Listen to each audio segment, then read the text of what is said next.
I keep hearing everybody's advice saying that it's really not the other person's fault. It's your fault. You got to look in the mirror and see why it's triggering you. And it's like, I get it.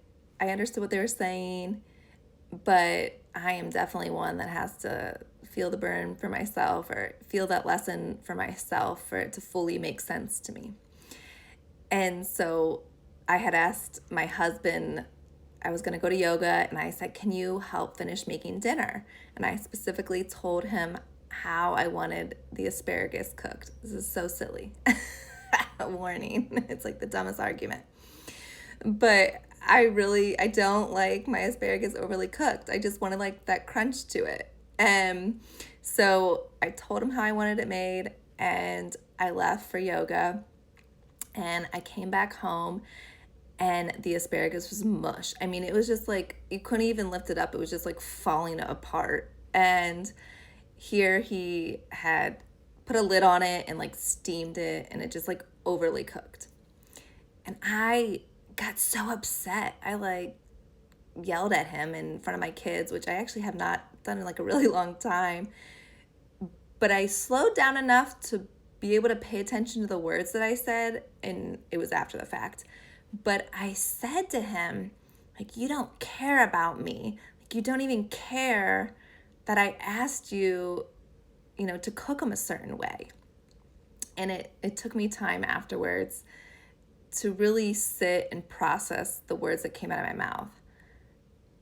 That's a big accusation to say he doesn't care about me because he didn't cook the asparagus right.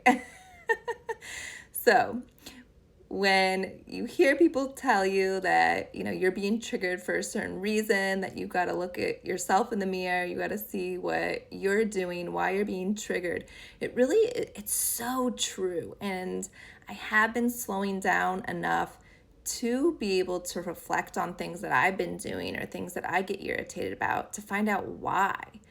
So with this situation, clearly my husband cares about me. He loves me. And him putting a lid on it and it's steaming, it was not anything against me. Like, it was so dumb that I took it so personal.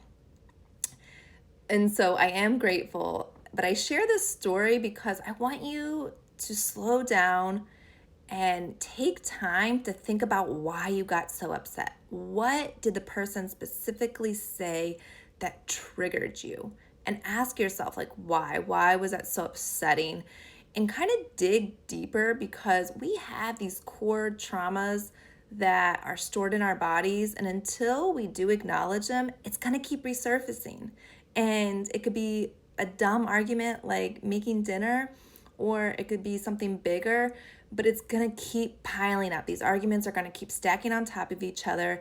And the only person it's really affecting is you and the people around you that you truly love, because your poor attitude is going to spread out to them. So the next time you think that, your spouse or friend or, family member did something to really hurt you, take a look in the mirror, slow it down, and see why you were so triggered, because it's a deeper rooted issue.